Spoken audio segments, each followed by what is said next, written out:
In the stillness of the night, there's a profound truth waiting to be uncovered. What if everything you've believed about suffering and peace is an illusion? What if the very key to releasing your pain has been within you all along, hidden beneath layers of fear, desire, and attachment? Imagine a life where peace isn't something you chase, but something you remember. Stay with me as we explore the most powerful teachings of Buddhism, teachings that can transform your world. Don't miss out on the journey ahead. Subscribe to Buddhism in every moment and support us in creating more life-changing videos. In a world dominated by noise, distractions, and endless pursuits, it is easy to forget that the peace we desperately seek does not lie in the next promotion, the perfect relationship, or the flawless circumstance. Peace does not reside in the external world. It is an inner state waiting to be discovered, patiently nestled within the very core of who we are.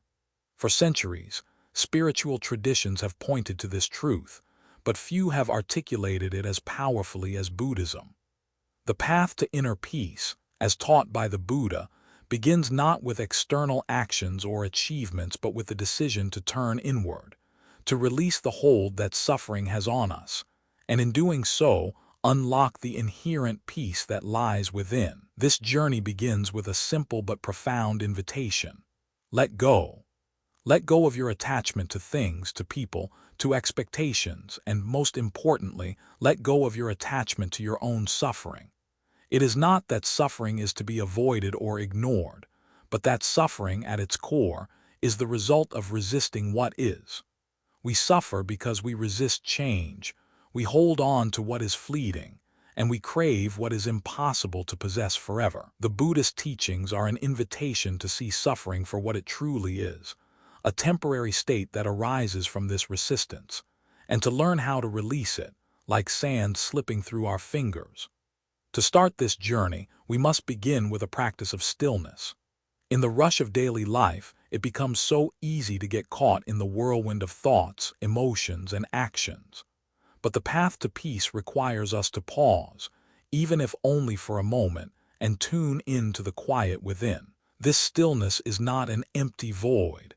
It is a rich and fertile ground where peace can begin to grow. A simple practice for beginning the journey. Take a moment now, wherever you are, and let your breath become your anchor. Close your eyes if you can. Take a deep breath in through your nose, filling your lungs completely. Hold it for a moment, feeling the fullness of your breath. Then slowly exhale, releasing any tension you may be holding in your body. As you breathe, notice how your body naturally softens with each inhale and exhale. You don't need to force anything. Just observe. Now, with each breath, bring your awareness to the present moment. Let go of the need to control the world around you. You are not trying to change anything, fix anything, or figure anything out right now. Just breathe. Feel the sensations in your body, the coolness of the air as it enters your nostrils, the rhythm of your chest rising and falling. For this moment, allow yourself to be fully present. This simple practice of breathing, of being fully present in the here and now, is where the journey to inner peace begins. The external world may continue its rush, its demands, its chaos, but in this moment you are choosing to be still, to rest in the awareness of your own breath. This is the beginning of releasing the external distractions that often cloud our peace. Building awareness of the present moment. The mind has a tendency to wander, and it often leads us into the past or the future. We replay old memories, regret actions we've taken, or we worry about what's to come, what might happen tomorrow, what we need to do next week, or how we will handle future challenges. These thoughts are constant, relentless, and often they are the very source of our suffering. But when we pause, when we breathe, we can create space between these thoughts. We begin to see that the stories we tell ourselves are just that, stories. Our suffering often is not caused by the events themselves, but by the thoughts we attach to them. The past no longer exists. The future has not yet arrived. Yet in our minds, we allow them to take center stage, stealing our peace and drawing us away from the only moment that truly exists, the present. This is where we must start, by cultivating awareness of the present moment. Awareness is like a light that illuminates the present, allowing us to see clearly what is happening within and around us, without getting lost in the past or future. It is about observing, not judging. It is about noticing without attachment. This shift in awareness is powerful because it breaks the cycle of reactive thinking that often leads to stress, anxiety, and suffering. Mind like a garden, weeding out the negative. Imagine your mind as a garden. In a garden, there are plants that thrive, beautiful flowers, fruitful trees, and lush greenery. But there are also weeds, unwanted plants that compete for space, nutrients, and sunlight. If left unchecked, these weeds can overrun the garden, choking out the good plants and stunting the growth of the beautiful flowers. Your mind, too, has this dual nature. There are positive thoughts, thoughts of kindness, compassion, and joy. These are the plants that nourish your spirit. But there are also negative thoughts, thoughts of fear, judgment, and resentment. These are the weeds that take root when left unchecked, crowding out the positive thoughts and keeping us stuck in suffering. The practice of mindfulness allows us to become the gardeners of our own minds. Just as a gardener carefully pulls out the weeds to make room for the flowers to bloom, we too can begin to notice the negative thoughts in our minds and gently let them go. We do not need to force them out or fight them. Instead, we simply observe them, recognize their presence, and release them. With time, this practice creates space for the positive thoughts, the flowers of the mind, to grow and flourish. A guided visualization to clear away mental clutter. Now, let's take a moment to clear away some of the mental clutter that may be distracting you. Close your eyes and take a deep breath. Imagine yourself standing in a beautiful garden. You are surrounded by the fragrance of flowers, the rustling of leaves in a gentle breeze, and the warmth of the sun on your skin. In the distance, you see a small path leading through the garden. As you walk down the path, you come across a small patch of weeds. They are growing in the middle of your garden, taking up space and blocking the view of the flowers. These weeds represent the negative thoughts in your mind, thoughts that have taken root and grown over time. With each step, notice the weeds. Perhaps they represent past regrets, worries about the future, or self-judgments. Gently pull them from the ground one by one, and watch as they fade into the earth, no longer able to take up space in your garden. As you continue down the path, feel the weight of these thoughts lifting from your shoulders, creating space for the flowers of peace, clarity, and joy to grow. By the time you reach the end of the path, the garden is clear. The flowers are blooming, the trees are full, and the air is fresh with the promise of new growth. You are at peace, connected to the present moment, free from the clutter of the past and the worries of the future. As you open your eyes, take a deep breath in. Feel the calm, the clarity, and the peace that now reside within you. This is the beginning of your journey, the journey toward inner peace. This journey does not require perfection. It only requires awareness, intention, and the willingness to let go of what no longer serves you. Each time you breathe with awareness, each time you release a thought that no longer belongs, you are moving closer to the peace that has always been within you. In the chapters that follow, we will explore how to deepen this practice, how to live more fully in the present moment, and how to embrace the Buddhist teachings that lead to true freedom. For now, take this practice with you, and know that each step you take in stillness, each moment you choose to be present, is a step toward the peace you have been seeking.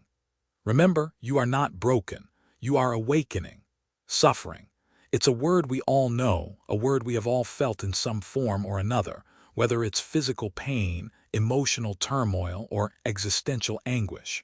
We see it everywhere, from the tragedies of the world to the quiet struggles we endure in our own lives. But what if the way we view suffering is all wrong? What if suffering itself isn't the problem, but how we respond to it, how we cling to it, how we fight against it? In Buddhism, suffering is known by a specific term, dukkha. However, this term does not simply mean pain or hardship in the way we often think. Dukkha encompasses a far deeper understanding, one that goes beyond the mere experience of discomfort. It refers to the inherent unsatisfactory nature of life itself, the unavoidable reality that all things are fleeting, and that all things, whether joyous or painful, carry with them a sense of impermanence. So, what does suffering truly mean in Buddhist teachings? It means more than just the immediate physical pain or the grief we experience from loss. It points to the way we relate to the world, the way we form attachments to things, people, and circumstances, and how our inability to accept their impermanence causes us pain. It's not the pain itself that causes suffering, it's our attachment to it. We crave the good moments, hold tight to happiness, and desperately try to avoid pain. In doing so, we are caught in a cycle of dissatisfaction. Suffering arises because we have a deep-rooted attachment to the illusion of permanence, the belief that things should stay as they are. We get so accustomed to thinking that happiness should last forever, that security can be guaranteed, or that we can somehow control the flow of life. But in reality, everything is constantly shifting. Life does not work that way, and this constant change is what causes us suffering. New insight. Suffering is not about the pain itself, but our attachment to it.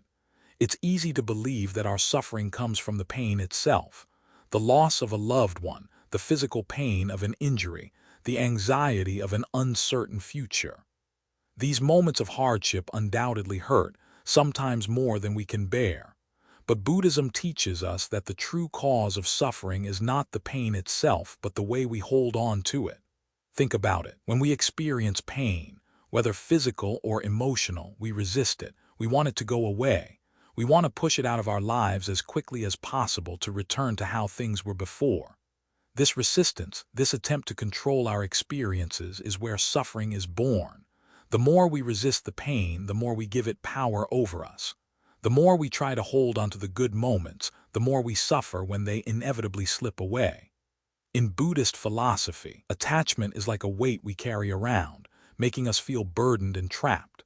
Attachment is not just about holding onto things we like. It's also about our inability to let go of things we don't want. The act of holding onto both our desires and our aversions is what makes us suffer. When we are able to release our attachment to both, we free ourselves from the cycle of craving and dissatisfaction. The key, then, is not in avoiding pain or seeking pleasure, but in accepting the impermanent nature of both. When we begin to see suffering as an integral part of life's flow, when we stop struggling against it and allow it to simply pass through us, we begin to find freedom. Emotional depth. Exploring moments when suffering has been transformative. There are moments in life when suffering is undeniable, moments when the weight of the world feels unbearable. We've all been there. Perhaps it was the death of someone we loved, or the loss of a job, or a broken heart. These moments can feel like they will crush us under their weight. But if we stop for a moment, if we allow ourselves to look at these moments with fresh eyes, we might begin to see something different. Suffering, though difficult and painful, has the potential to teach us lessons that joy and comfort cannot. It can shape us, mold us, and ultimately transform us into wiser, more compassionate people. There is a kind of beauty in suffering when we allow ourselves to learn from it rather than fight it. For instance, after the death of a loved one, we might initially feel overwhelmed by grief, unable to see beyond the pain.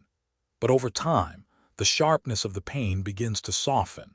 We learn how to hold onto the memories without clinging to the loss itself.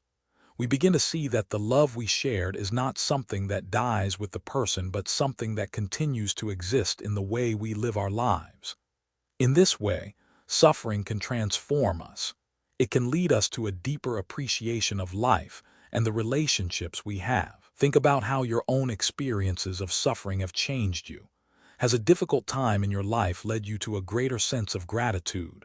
Has a painful loss opened your heart to greater compassion? Has an internal struggle helped you grow in ways you never expected?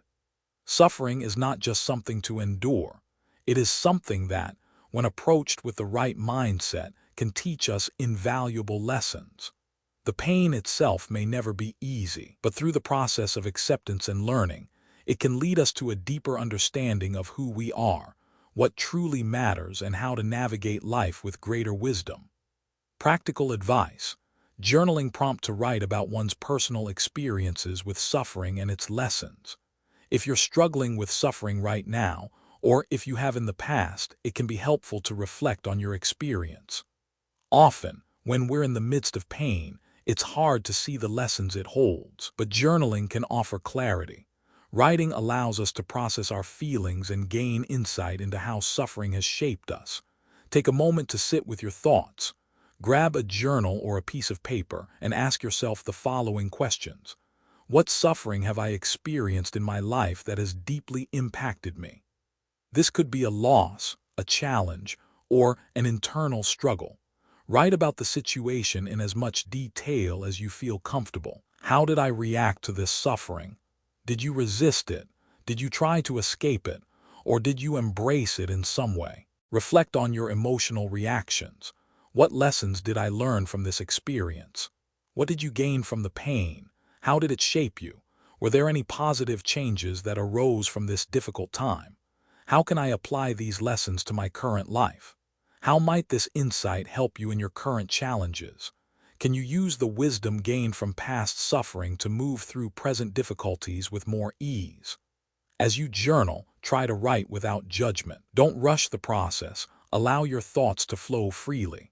The goal is not to fix the suffering but to understand it, to see it for what it is, and to allow it to teach you. Letting go of attachment, the Buddhist concept of non-attachment. One of the core teachings of Buddhism is the concept of non-attachment. In the West, we often think of attachment as something positive, attachment to loved ones, to passions, to beliefs. But in Buddhism, attachment is viewed as one of the primary sources of suffering. Attachment is the act of holding onto things, people, or even identities with such intensity that when they inevitably change or fade away, we are left in despair. It is our resistance to the natural flow of life that causes us pain. Non-attachment, however, does not mean detaching from everything or becoming emotionally cold.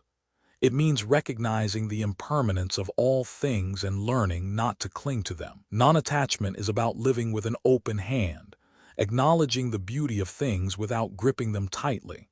Activity, a practice of identifying areas in life where attachment causes pain. To begin practicing non-attachment, it can be helpful to identify areas in your life where attachment is causing you pain. This could be in relationships, possessions, expectations, or even self-concept. To start this practice, ask yourself, what am I holding on to that is causing me suffering? Is there a person, an object, a situation, or a thought that you are holding on to too tightly? Reflect on whether this attachment is bringing peace or causing anxiety. What would happen if I let go of this attachment? Imagine your life without this attachment. What would change? Would you feel freer, lighter? Would you experience more peace? How can I begin to let go of this attachment? Letting go doesn't mean completely abandoning something or someone. It means learning to embrace impermanence and giving yourself permission to release the hold you have on this thing. The practice of non-attachment is about slowly loosening the grip you have on what is no longer serving you. It's about recognizing that you can love without clinging, appreciate without possessing, and live without fear of loss. Real-life example: how letting go of past attachments can bring freedom and peace. Consider the example of a person who has been holding onto the idea of a perfect past. Perhaps they constantly replay old memories of a time when everything felt right. They may feel sorrowful because life has changed, or because they can no longer recreate those moments. But if they can begin to let go of the attachment to this idealized past, they will find freedom. By embracing the present moment, they can create new memories, new experiences, and ultimately find peace in what is, rather than in what was. Letting go of attachments does not mean erasing the past. It means acknowledging it, and then allowing yourself to move forward. It's about finding peace not in holding on to what was once good, but in creating new opportunities for peace in the present moment. In the quiet moments of our lives, when we pause and truly reflect, we often find ourselves longing for something, a feeling, an experience, a person, a situation. This longing, this desire, is a powerful force. It drives us, shapes our decisions, and influences our actions in ways we may not even fully understand. But what if this very force, this craving, was at the heart of our suffering? What if the things we chase in an attempt to find happiness are actually the very things keeping us trapped in cycles of dissatisfaction and pain? Buddhism teaches us that craving, or tanha, is one of the primary causes of suffering. It is not the desire for things themselves that creates pain, but rather the intensity with which we cling to those desires, the way we attach our happiness to the things we long for. This craving for pleasure, control, and certainty becomes a constant source of tension, a cycle that promises satisfaction, yet always leaves us wanting more.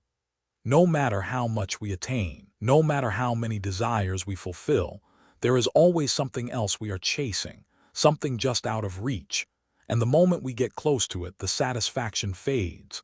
Understanding craving. Craving, in its essence, is the mind's tendency to grasp at experiences, possessions, or emotions as if they were the answer to our inner longing for peace. But craving is not only about material things. It extends far beyond physical desires. We crave for control over our lives, for certainty in an uncertain world, for approval from others, for the validation of our worth. We crave for relationships that bring us comfort, for experiences that promise happiness, for situations where we feel secure and in control.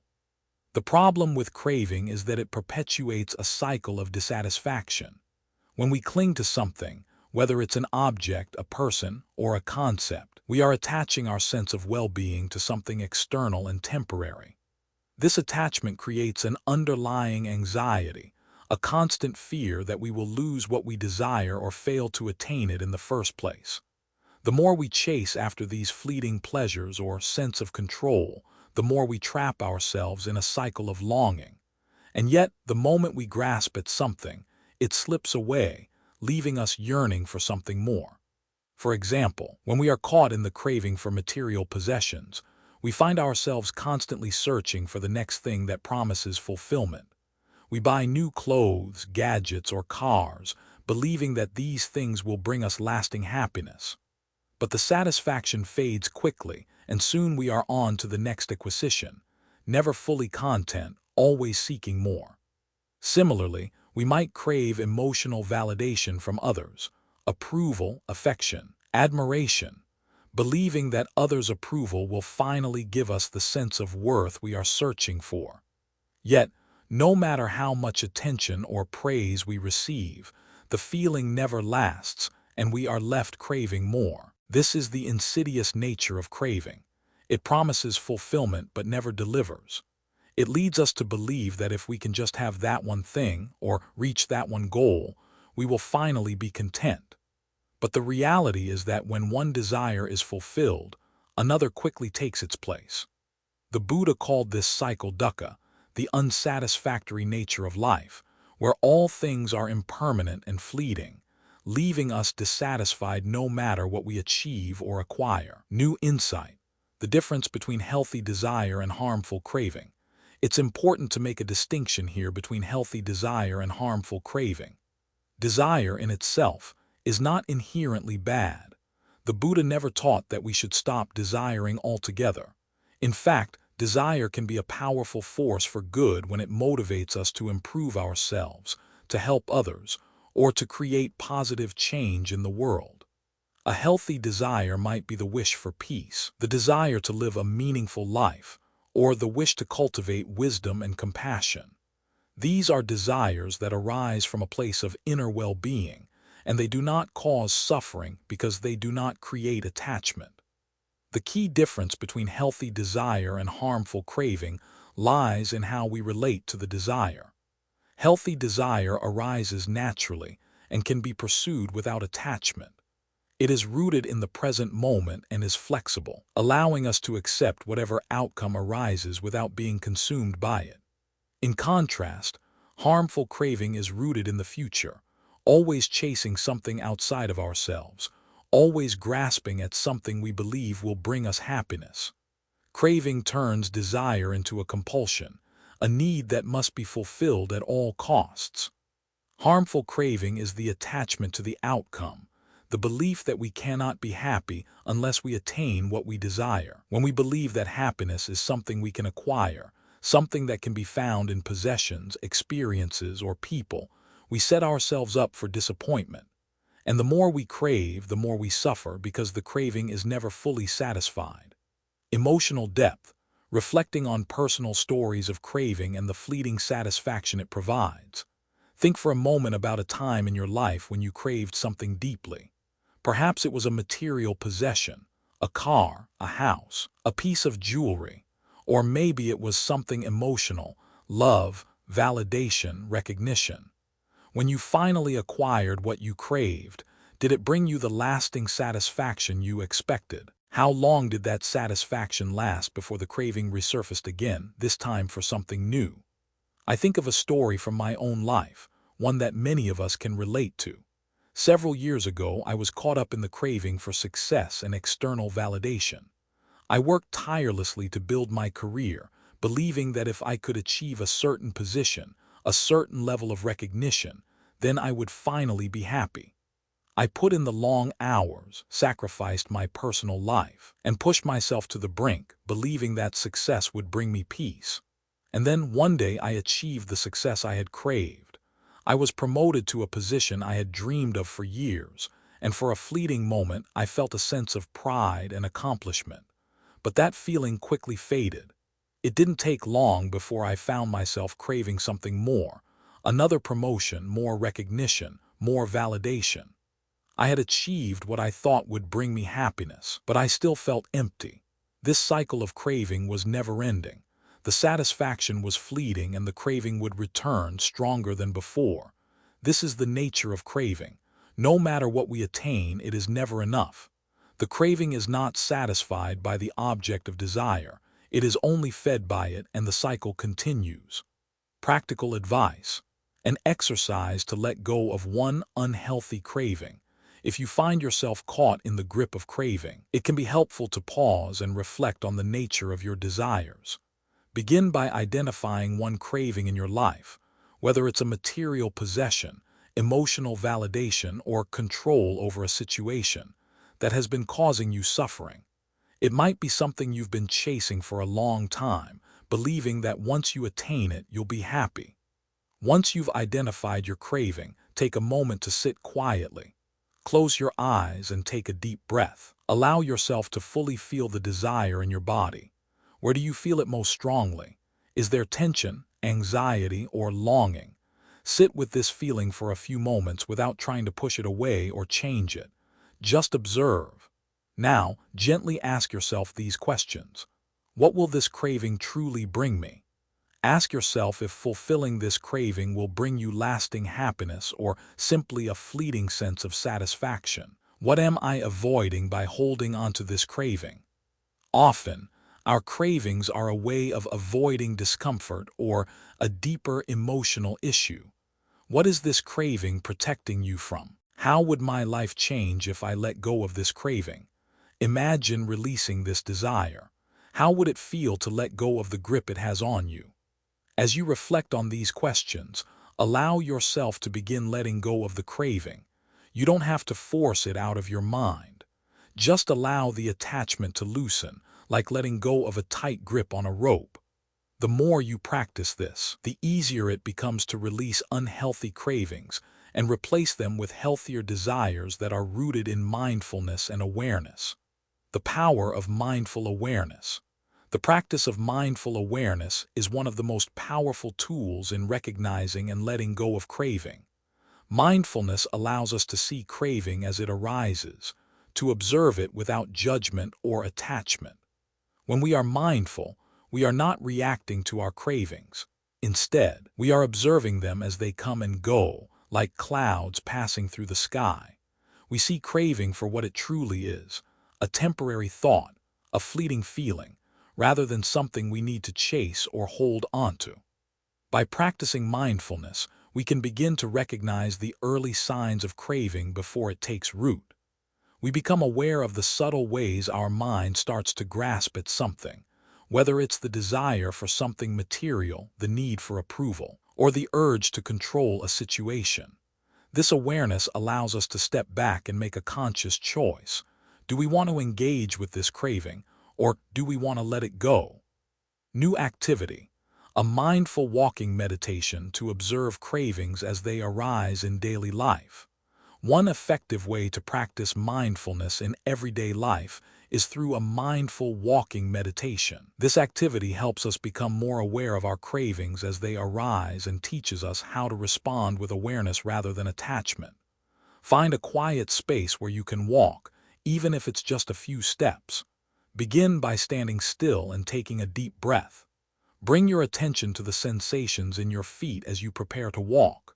Feel the ground beneath you, the texture, the temperature. As you begin to walk, take slow, deliberate steps, paying close attention to each movement.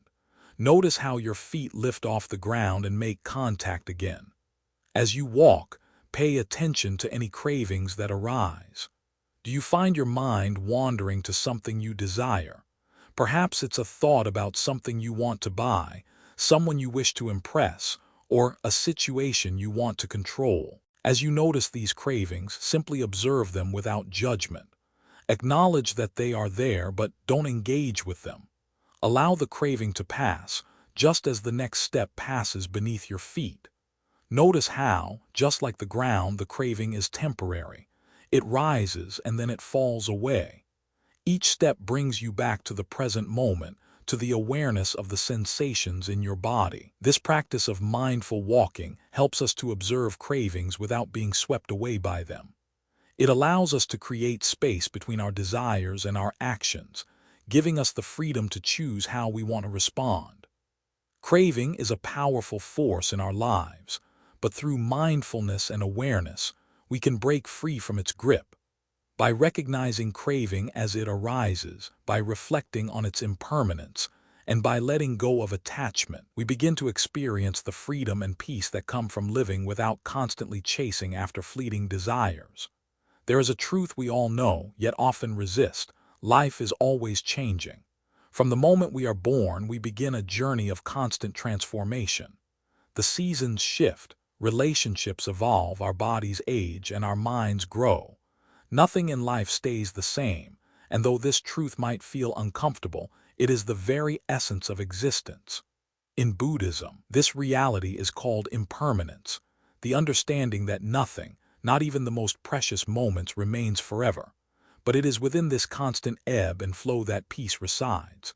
By embracing impermanence, we allow ourselves to flow with life rather than fighting against its natural rhythms. The law of impermanence teaches us that change is not only inevitable, but it is also beautiful. Life's transient nature is a reminder of its preciousness. When we stop clinging to what was or what we fear to lose, we can appreciate each moment for the fleeting gift that it is. And in doing so, we find the freedom to experience life more fully, without the weight of attachment weighing us down. The law of impermanence. At the heart of Buddhist teachings lies the concept of impermanence, anicca in Pali. This principle tells us that everything in life is in constant flux. Nothing is fixed. The world we experience today will not be the same tomorrow. Our feelings, our circumstances, and even our thoughts are always changing. It is not a question of whether life will change, but how we will respond to it. On one level, the idea of impermanence can be unsettling. We live in a society that values stability, permanence, and control. We work hard to build careers, relationships, and possessions, believing that these things will bring us lasting happiness. But what happens when those things inevitably shift, when the people we love change, when the plans we've carefully crafted crumble? We often feel fear, anxiety, or loss. But the Buddha teaches us that suffering arises when we resist change, when we cling to the illusion that life should remain the same. When we accept the law of impermanence, we begin to see it not as a source of suffering, but as a source of liberation. Change is not our enemy, it is our teacher.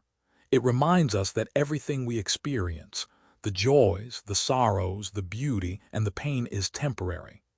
This understanding frees us from attachment, allowing us to appreciate life's moments more fully, knowing that they cannot last forever. The beauty of impermanence lies in its reminder to live in the present.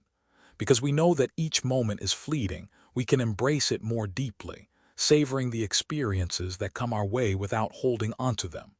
The fleeting nature of a sunset, the warmth of a hug, the taste of a favorite meal, all of these moments become richer when we realize that they will not last. New insight.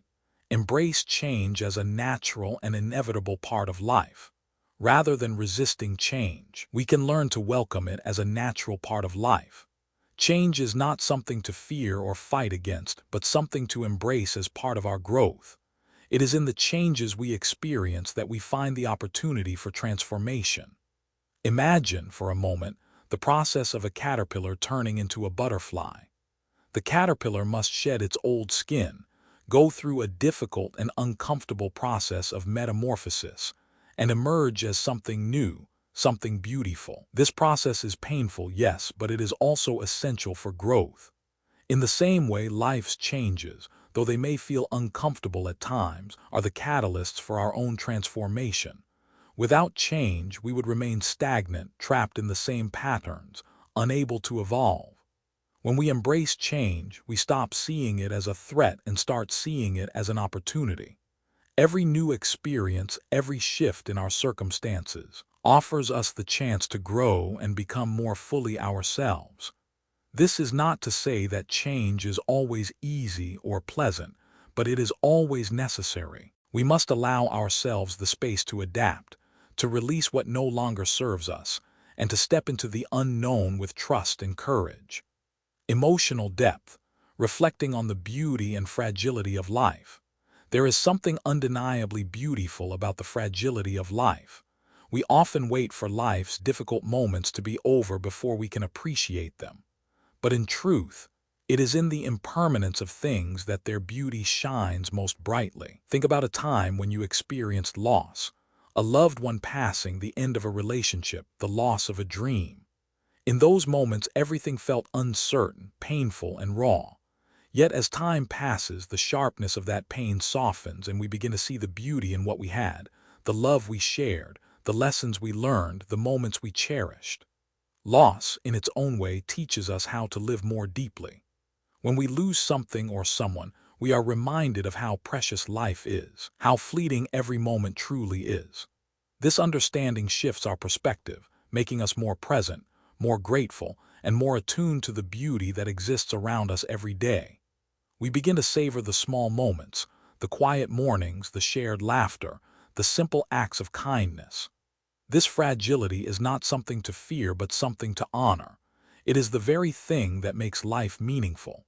The awareness that life is short and ever-changing compels us to live more fully, to embrace every experience as it comes, without waiting for the next thing or the next moment to find satisfaction. Practical advice. A practice of gratitude for the fleeting moments of beauty in life. One of the most effective ways to cultivate a deeper appreciation for the impermanence of life is through the practice of gratitude. Gratitude shifts our focus from what is lacking in our lives to what is present, and it opens our hearts to the beauty that surrounds us. Take a moment now, as you read this, to reflect on the small, fleeting moments of beauty that fill your life each day. Perhaps it's the feeling of the sun on your face, the taste of your morning coffee, or the sound of birds singing outside your window. These moments may seem insignificant in the grand scheme of things, but when we truly acknowledge them, they are a source of profound peace and contentment. Begin a daily practice of gratitude. At the end of each day, take a moment to write down 3 things you are grateful for, 3 moments that made you smile, that filled you with peace, or that brought you joy. It might be the kindness of a stranger, a conversation with a friend, or the simple beauty of a sunset. These moments are fleeting, but they are also precious. The more we focus on these moments, the more we begin to see the beauty in the impermanent nature of life. Releasing the fear of loss. One of the most common fears that arises with impermanence is the fear of loss. We fear losing people, possessions, opportunities, and experiences. We try to hold on to them tightly, believing that if we can just keep them, we will be happy.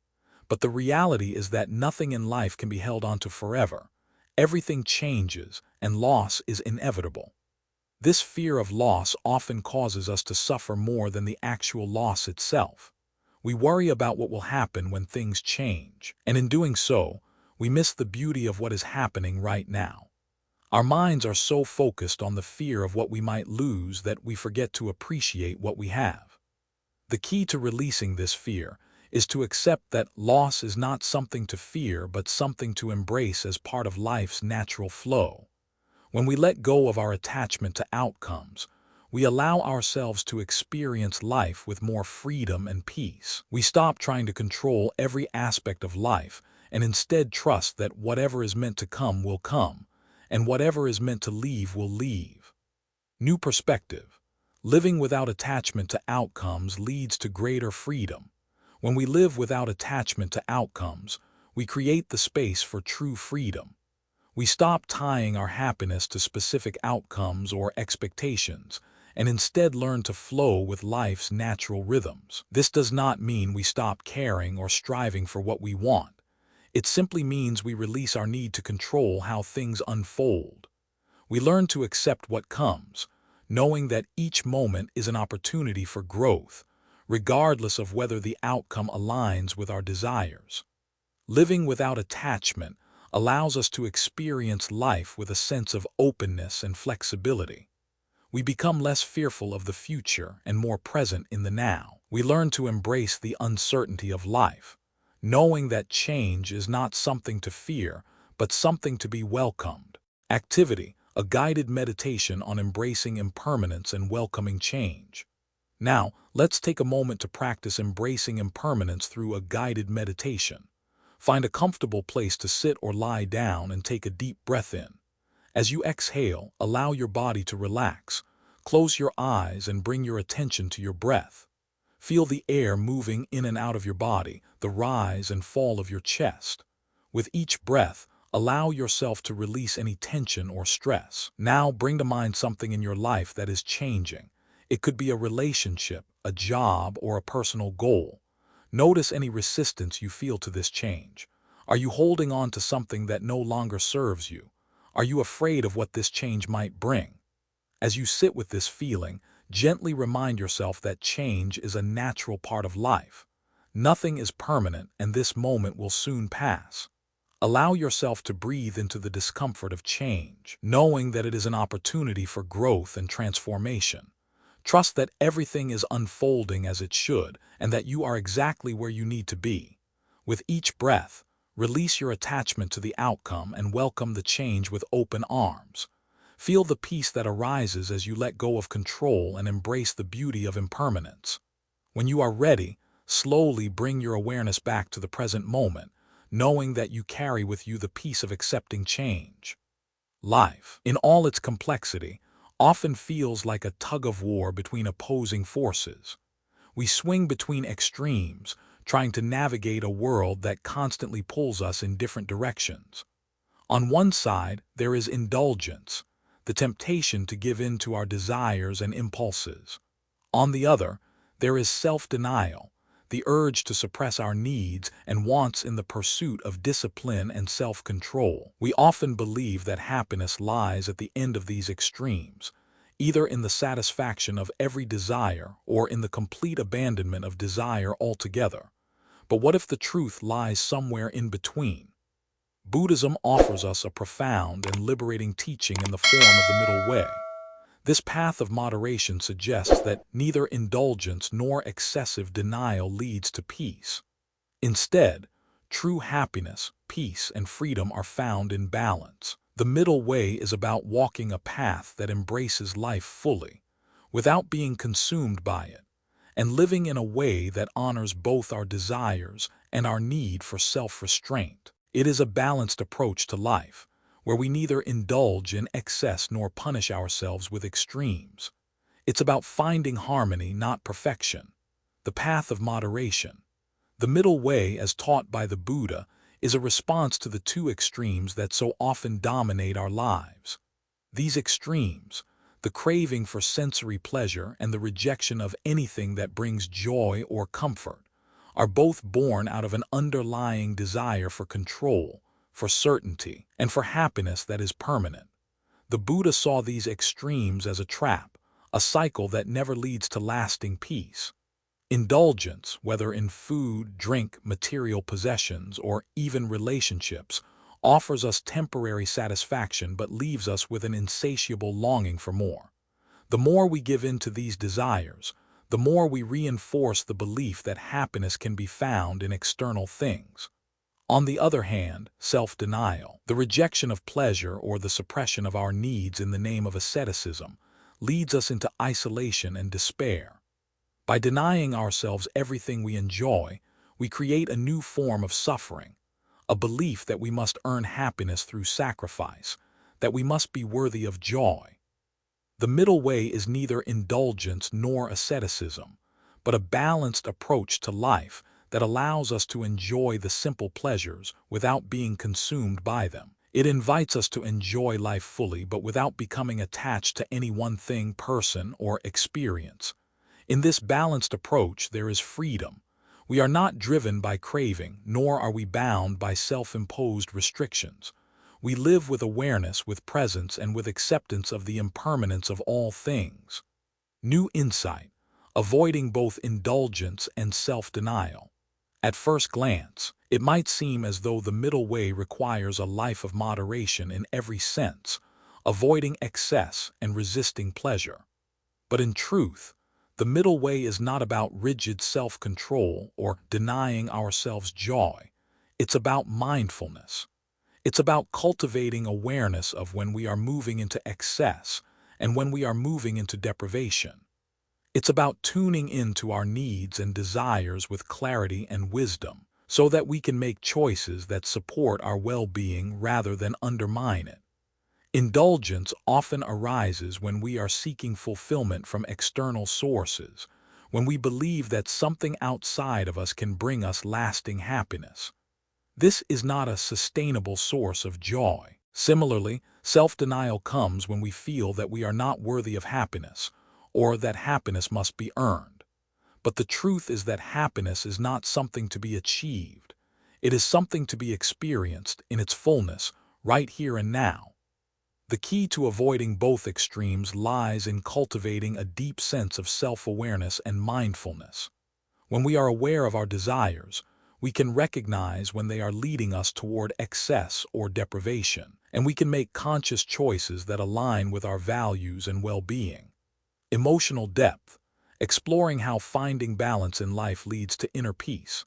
The middle way is not just a philosophy, it is a path that can bring profound emotional peace. When we stop swinging between extremes, we stop exhausting ourselves with the constant struggle to attain what is fleeting or deny what is necessary. In finding balance, we discover that peace does not come from achieving more or giving up everything, but from living with clarity, intention, and acceptance. Reflect for a moment on your own life. Where have you found yourself caught in extremes? Perhaps you have been working long hours, striving for success, believing that your happiness lies in the next promotion, the next project, the next achievement.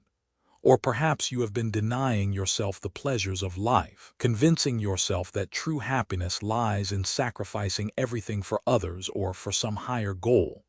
We often hear that balance is the key to happiness, but achieving that balance can feel elusive. The middle way teaches us that balance is not something to achieve or perfect. It is something to cultivate, moment by moment.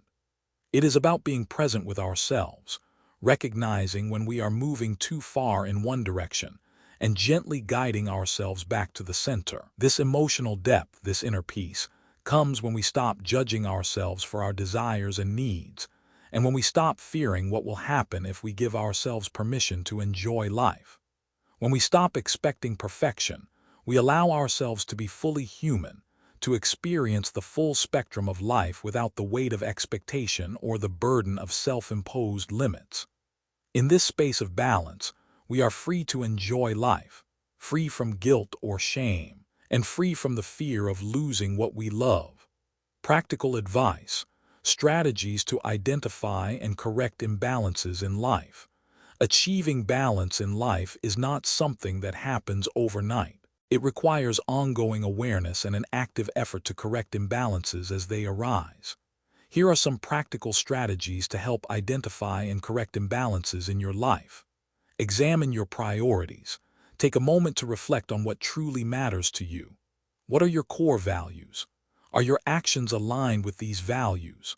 Often, we become imbalanced when we focus too much on one area of our life, work, relationships, or personal achievement, at the expense of others. Reflect on whether your current priorities are leading you toward balance or pulling you into one extreme. Create boundaries. Healthy boundaries are essential for maintaining balance. It's easy to give too much of yourself to others, whether through overwork, overcommitment, or emotional drain. Establish clear boundaries that allow you to protect your time and energy without feeling guilty. Learn to say no when necessary and prioritize your own well-being. Set realistic goals. Avoid setting goals that push you into extremes. Whether it's pushing yourself too hard at work or denying yourself the simple joys of life, setting unrealistic goals can lead to burnout or frustration.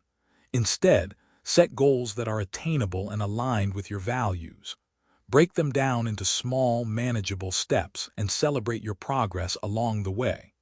Practice self-care.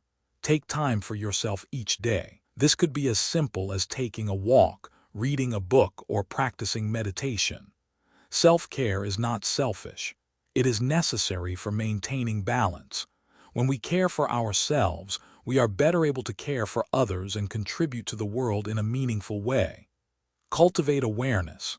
Finally, practice mindfulness to stay aware of your thoughts, feelings, and behaviors. Regular meditation or quiet reflection can help you stay connected to your inner state and notice when you are veering into one extreme. When you catch yourself, gently bring yourself back to the center, without judgment or self-criticism. Living a balanced life. Living the middle way is not just about moderating your desires. It's about embracing life fully and without hesitation. It's about finding joy in the simple things, without clinging to them, and finding peace in the moments of stillness, without fearing the chaos. The middle way invites us to live in the world as it is, without trying to force it into our own image of what it should be. Consider how the middle way can be applied to your relationships. Do you find yourself either giving too much or withdrawing too much? In relationships, balance means showing up with love and presence without losing yourself in the process. It's about giving, but also receiving. It's about being there for others while maintaining your own boundaries and sense of self. In work, the middle way means being ambitious without being driven by stress or the fear of failure. It's about doing your best but not defining yourself by your achievements. It's about acknowledging that success does not come from external validation, but from living in alignment with your true values. In self-care, the middle way invites us to take care of our bodies and minds without becoming obsessive or neglectful. It's about feeding our bodies with healthy food, moving with joy, and giving ourselves the rest we need, but without going to the extremes of overexercising or self-denial. Activity, self-reflection exercises to help balance life's demands. To begin living the middle way in your own life, take a moment to reflect on where you are out of balance. Here are a few questions to guide your self-reflection. In what areas of my life am I overindulging or overexerting myself? Take a look at areas such as work, relationships, hobbies, or self-care. Where are you pushing yourself too hard? Where are you allowing yourself too little? What would a balanced approach look like in these areas? Imagine a life where you find harmony between work, relationships, and personal time. What would that balance look like? How would it feel? What can I do today to begin creating balance? Choose one small step you can take today to restore balance. It could be setting a boundary at work, taking a break for self-care, or having an honest conversation with a loved one about your needs. The middle way is not about finding the perfect balance. It's about continually striving for balance, embracing imperfection, and being gentle with ourselves as we navigate the ebb and flow of life. In this balanced life, we find peace, freedom, and a deeper connection to ourselves and the world around us. In a world that often feels fractured and divided, it's easy to become overwhelmed by the suffering we witness in others and in ourselves. We look around and see people struggling, facing pain, loss, and hardship. And yet, amid all this suffering, there is a force that holds the power to heal, to connect, and to transcend the barriers that separate us from one another. That force is compassion. Compassion, in its deepest sense, is not just a feeling of pity for others' misfortune. It is far more than a fleeting sense of empathy or a desire to help. Compassion is the ability to feel the pain of another as our own, and in that shared experience, to transcend the boundaries that separate us. It is a deep, heartfelt recognition that we are all part of the same suffering, and in this shared human experience, there is the possibility of awakening, of true freedom. Buddhism teaches that compassion is one of the most powerful forces for transforming suffering. It is through compassion that we can break the cycle of self-centeredness and judgment that perpetuates suffering. Compassion is the key to opening our hearts, not just to the suffering of others, but also to our own pain. By cultivating compassion for ourselves and others, we learn to let go of the fear, judgment, and resistance that keep us trapped in cycles of suffering. Cultivating compassion for oneself and others. At its core, compassion is the recognition of our shared humanity. It is the understanding that every person we meet, every person we encounter, has their own struggles, their own wounds, their own moments of despair and joy. We are all interconnected, and in each individual's pain, we can see a reflection of our own. Compassion arises when we acknowledge that we are not separate from the suffering of others, but part of the same whole. However, the journey to compassion often begins with ourselves. It is only when we learn to be compassionate toward ourselves that we can extend that same compassion to others. Many of us are harsh on ourselves, quick to judge our shortcomings and mistakes. We hold ourselves to impossible standards and carry guilt and shame for the moments when we have fallen short. But true compassion cannot exist in an environment of self-criticism.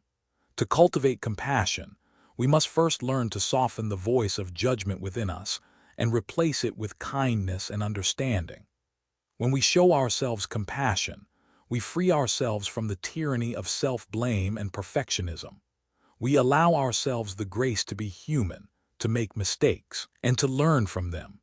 This acceptance of ourselves, flaws and all, is the foundation upon which we can build compassion for others. When we realize that we too are worthy of compassion, we open the door to extending that same grace to others. New insight. Compassion is not just feeling sorry for others, but seeing them as part of the same suffering and learning from it. Compassion is often misunderstood as merely feeling sorry for others. It is easy to feel pity when we see someone suffering, to express sympathy or offer help from a place of superiority. But true compassion goes far beyond pity. It is not about looking down on someone else's pain, nor is it about offering superficial comfort.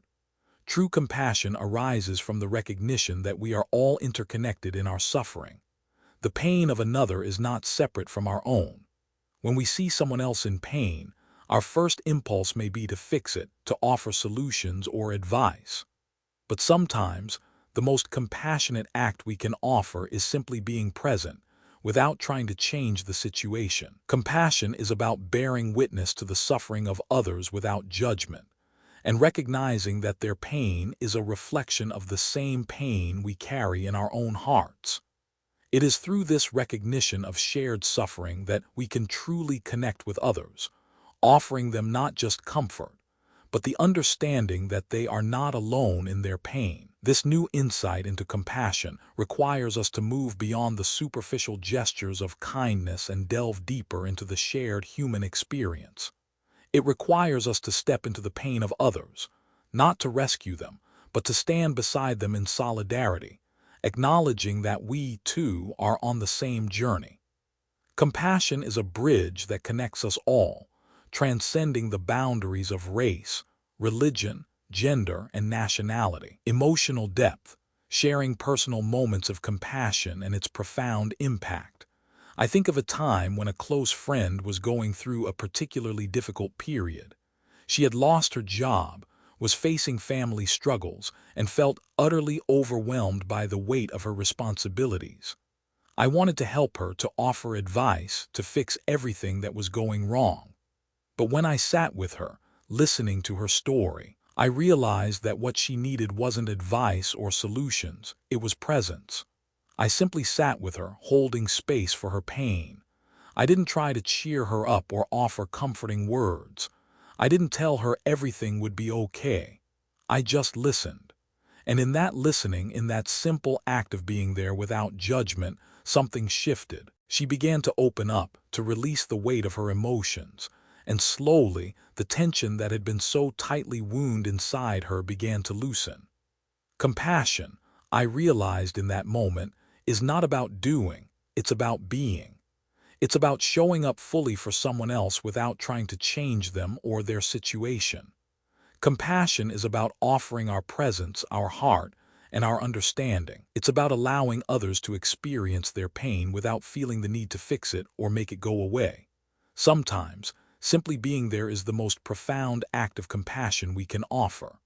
I also realized how much compassion heals our own hearts. As I listened to my friend, I felt my own heart open. There was no separation between her suffering and mine. In her pain, I saw a reflection of my own struggles, and in our shared vulnerability, we both found healing. Compassion in its truest form is a two-way street. It heals both the giver and the receiver. Practical advice: loving-kindness meditation, metta practice, to cultivate compassion for oneself and others. One of the most powerful ways to cultivate compassion is through the practice of loving-kindness meditation, also known as metta meditation. Metta is a Pali word that means loving-kindness or benevolence. It is the practice of sending goodwill, love, and compassion to oneself and others, and it can be a transformative tool for cultivating a heart that is open and compassionate. To practice loving-kindness meditation, find a quiet place where you can sit comfortably.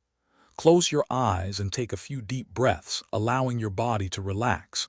Begin by directing loving-kindness toward yourself.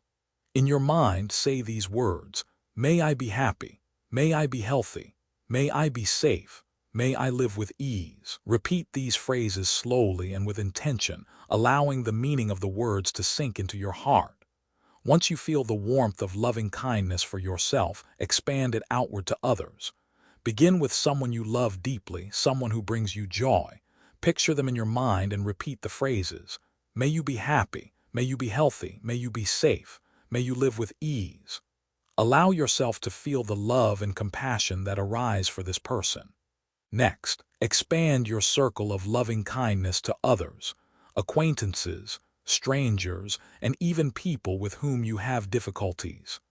As you direct loving kindness toward them, notice how your heart begins to soften. Notice how the boundaries between yourself and others begin to dissolve, and a sense of shared humanity emerges. This practice of loving kindness meditation is one of the most profound ways to cultivate compassion.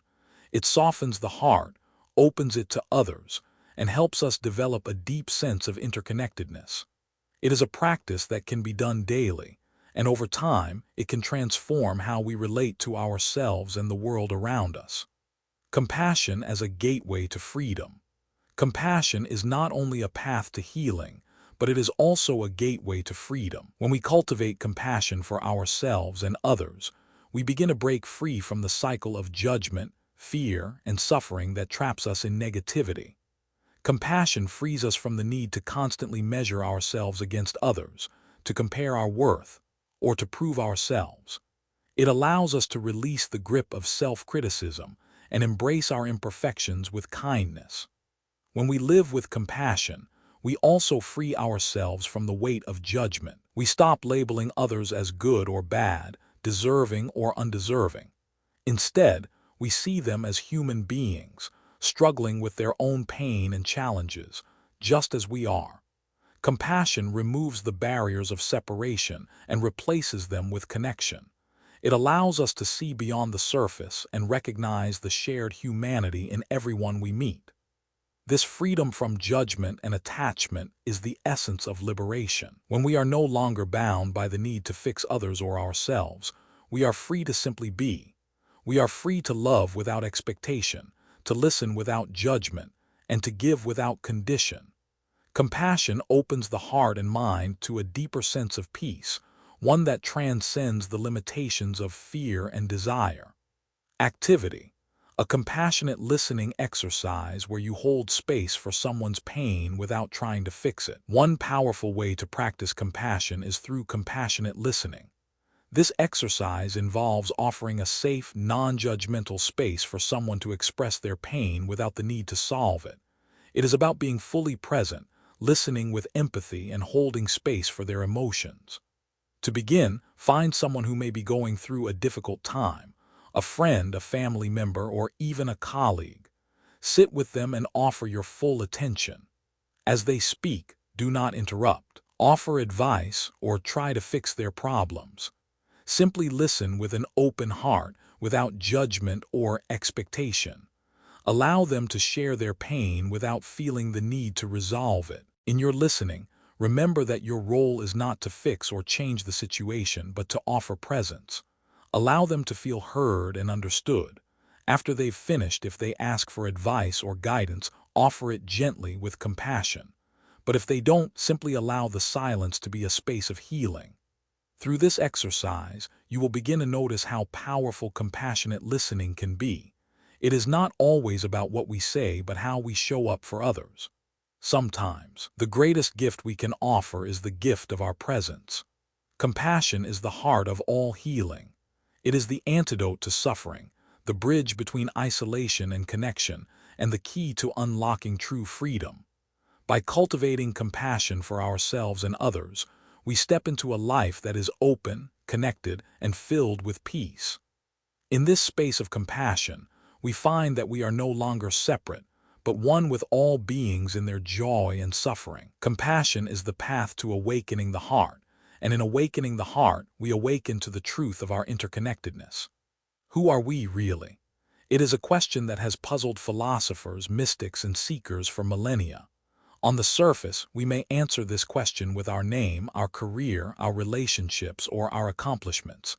But when we dig deeper, when we strip away these layers, what remains?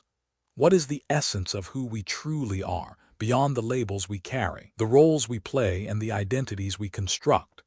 Buddhism offers a radical insight into this question, the teaching of non-self, or anatta.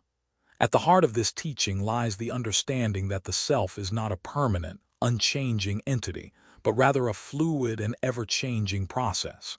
The self, as we typically understand it, is an illusion, a mental construct that we cling to, even though it has no inherent, lasting existence. The belief in a fixed, permanent self is one of the root causes of suffering. It leads us to become attached to our identities, to define ourselves by external labels, and to fear change and loss. We become so identified with our roles and our stories that we forget that they are just that, stories, constantly shifting and evolving. In letting go of the need to define ourselves, we begin to experience a profound freedom. We free ourselves from the constraints of rigid identity, from the pressure to live up to expectations, and from the fear of losing ourselves. This is the freedom of non-self. It is the realization that we are not bound by any one identity, but are instead an ever-evolving process, interconnected with all of life. In embracing non-self, we open the door to a life that is authentic, fluid, and free, exploring non-self anatta. In the Buddhist tradition, the concept of anatta, literally non-self, challenges one of the most deeply held beliefs in our culture, the belief in a permanent, unchanging self. Most of us believe that there is a core, unchanging essence that defines who we are, a sense of identity that remains constant throughout our lives. This self is often tied to external factors, our appearance, our accomplishments, our relationships, and our thoughts. However, Buddhism teaches that this idea of a fixed self is an illusion. The Buddha pointed out that everything is impermanent, including the self. Our thoughts, emotions, and even our physical bodies are in constant flux. The very essence of who we are is a process of change, not a static entity. Our identities are fluid, shaped by the experiences we encounter and the thoughts we hold.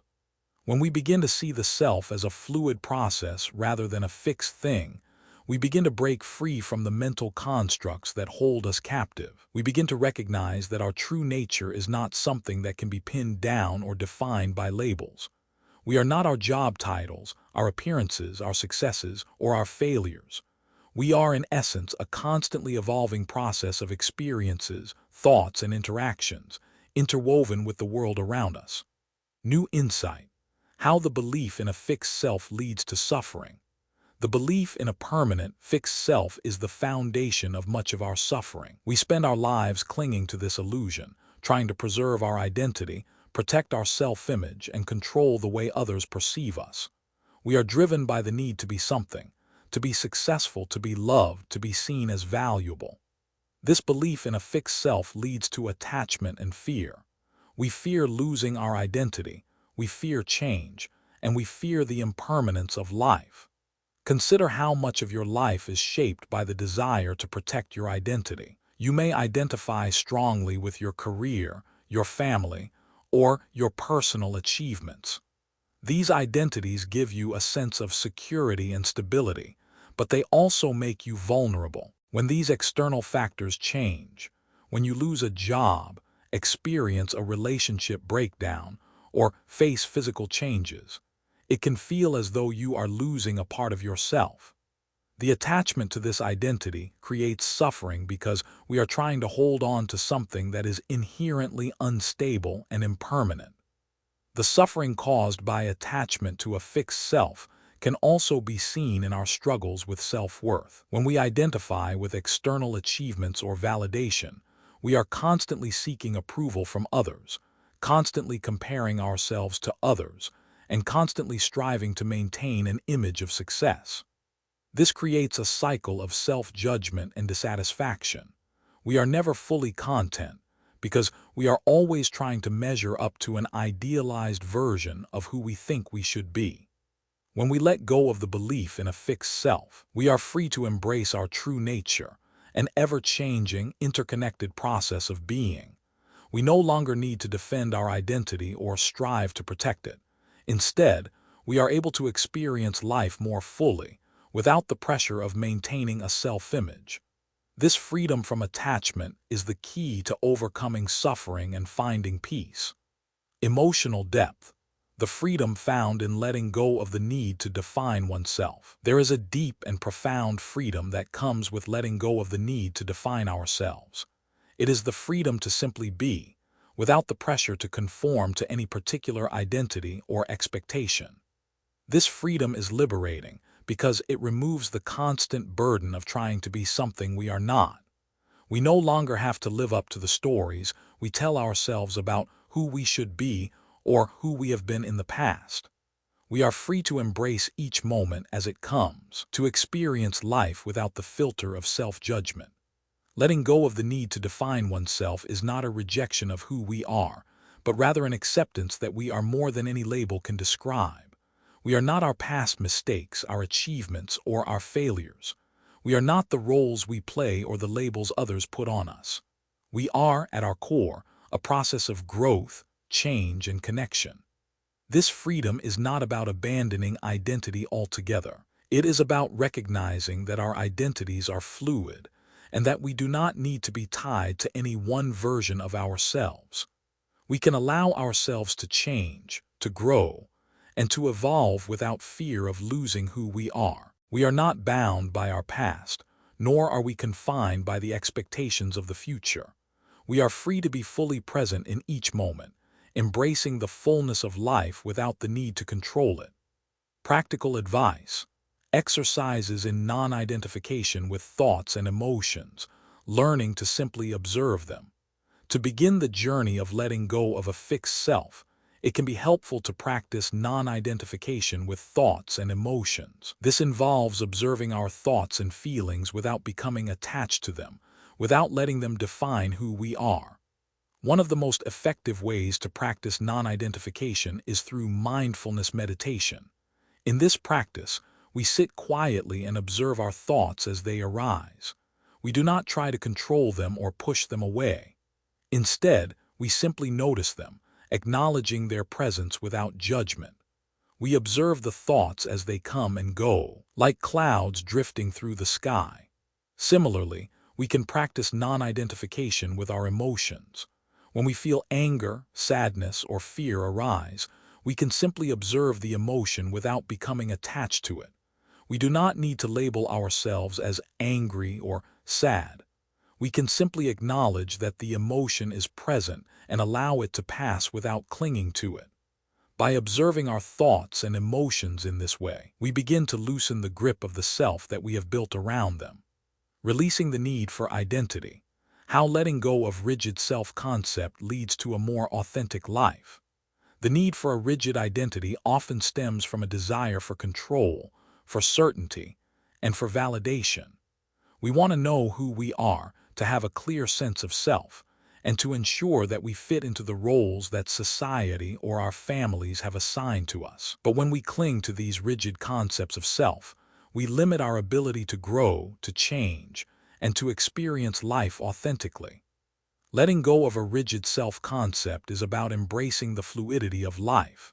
It is about allowing ourselves to change, to evolve, and to experience life without the constraints of a fixed identity. When we let go of the need to define ourselves, we become more open to the present moment, more connected to others, and more attuned to the world around us. This process of releasing rigid identity is liberating. It frees us from the need to prove ourselves, to compare ourselves to others, and to live up to external expectations. Instead, we can focus on living authentically, embracing who we are in each moment without fear of judgment or rejection. We become more fully ourselves, more in tune with our true nature, and more able to live with ease and grace. Activity, a practice of self-inquiry, letting go of labels and judgments that define you. To begin the process of letting go of a fixed self-concept, try this exercise in self-inquiry. Sit in a quiet space and close your eyes. Take a few deep breaths to center yourself. Ask yourself, who am I beyond my name, my role, and my past experiences? Reflect on this question deeply. Allow any thoughts or images to arise, but don't attach to them. Next, ask, what labels or identities have I been holding onto that no longer serve me? This could include labels like successful, smart, funny, failure, or victim. Notice which labels come to mind and ask yourself whether they truly define who you are or if they are simply constructions of the mind. Begin to gently release these labels. You might even visualize them floating away like balloons drifting in the wind. Finally, sit quietly and allow yourself to simply be. Don't try to define yourself. Just observe your thoughts and feelings without judgment or attachment. Through this practice, you begin to loosen the grip of the self that has been formed by external factors and internal beliefs. You move closer to the realization that you are not defined by any single label or identity, but are, instead, an ever-changing, interconnected part of the whole. The illusion of the self, as the Buddha taught, is a powerful force. But when we recognize that the self is not a fixed, permanent entity, we are free to experience life in its full, unfiltered beauty. In letting go of the need to define ourselves, we open ourselves to the possibility of transformation, of growth, and of true freedom. Life, in its essence, is not a rigid, unchanging structure, but a flowing river. We often find ourselves trying to dam up the flow, to control its course, to keep it within defined boundaries, believing that this is the way to peace and security. But life's true nature is a river, constantly shifting, moving, changing direction, and finding its way through the terrain of existence. The more we resist this natural flow, the more we find ourselves fighting against the very thing that is meant to guide us to peace, the rhythm of life itself. The truth is that we cannot control everything. No matter how hard we try to manage every detail of our lives, whether it's our work, our relationships, or our personal goals, We are at best only able to influence the currents, not command them. The river will continue to flow, and it is only when we stop resisting, when we learn to accept the current as it is, that we find peace. Life's flow is not an enemy, but a guide. The more we align ourselves with it, the more we experience freedom, and the more we are able to meet life with a sense of ease rather than struggle. Life as a river. Consider for a moment the image of a river. A river flows, winding its way through the land, sometimes calm and serene, sometimes wild and turbulent. The river does not fight its path, nor does it seek to control the land it passes through. It flows naturally, bending with the terrain, embracing both the smooth and rocky parts of its journey. The river does not resent the obstacles in its path, nor does it try to control the weather, the seasons, or the land that shapes it. It simply flows. It accepts the natural rhythm of life, and in doing so, it moves forward. Life, like a river, is ever-changing. It cannot be contained, it cannot be predicted, and it cannot be controlled. The more we try to hold on to things, whether it's a certain job, a relationship, or a set of expectations, the more we risk becoming rigid, stuck, and disconnected from the flow of life itself. When we hold on too tightly, we create tension, and just like a dam, that tension will eventually lead to a buildup of energy that we can no longer contain. We must learn to flow with life, not against it. We must embrace uncertainty, because it is uncertainty that keeps the river moving. It is the unknown that shapes the landscape, and it is the constant change that makes life rich and dynamic. New insight, letting go of the need for control and accepting life's natural rhythm. At the core of our struggle with life's flow lies the need for control. We are often driven by the desire to shape life according to our vision, to ensure that things go as planned, and to create a sense of predictability and safety. We make plans, set goals, and work tirelessly toward a specific outcome, believing that control is the key to happiness. But the reality is that control is an illusion. Life will always have a way of surprising us, and often, it is the things we cannot control that lead to the most profound growth and transformation. Letting go of the need for control does not mean abandoning responsibility or becoming passive in the face of life's challenges. It means learning to trust that life's rhythm is often more intelligent than our own attempts to dictate its course. When we accept that uncertainty is an inherent part of life, we open ourselves to the possibility of growth, transformation, and deeper fulfillment. There is a deep peace that comes when we stop fighting against the current of life. By surrendering our need for control, we allow ourselves to be carried along by the flow, trusting that each turn, each obstacle, and each challenge is part of the journey that leads us to where we need to be. This is not a passive surrender, but an active acceptance that life has its own wisdom, and that we are part of something much larger than ourselves. Emotional depth, reflecting on times when surrendering control has brought peace and unexpected growth. Think about a time in your life when you let go of control, when you stopped trying to force things to happen the way you thought they should. Perhaps it was a time when a relationship ended unexpectedly, or when a job you thought was your destiny turned out to be something else. At first, the uncertainty was terrifying. You may have felt lost, unsure of what would come next. But as time passed, you began to see that life had a way of working itself out, often in ways that you could never have predicted. One of the most profound experiences of letting go of control comes when we realize that we are not meant to be the sole architects of our lives.